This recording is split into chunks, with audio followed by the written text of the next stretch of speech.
আসসালামু আলাইকুম সবাইকে। ফিনল্যান্ডে 2026 এর সেপ্টেম্বর ইনটেকের জন্য সেপারেট অ্যাপ্লিকেশনে অলরেডি কিন্তু অ্যাপ্লিকেশন শুরু হয়ে গেছে।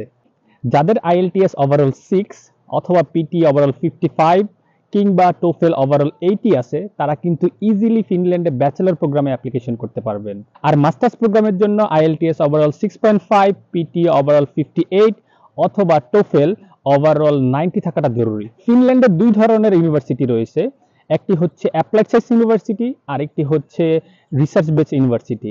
অ্যাপ্লাইড সায়েন্স ইউনিভার্সিটিগুলোতে মাস্টার্স প্রোগ্রামে অ্যাপ্লিকেশন করতে আপনাকে অবশ্যই ব্যাচেলর পরবর্তী 2 বছরের জব এক্সপিরিয়েন্স শো করতে হবে।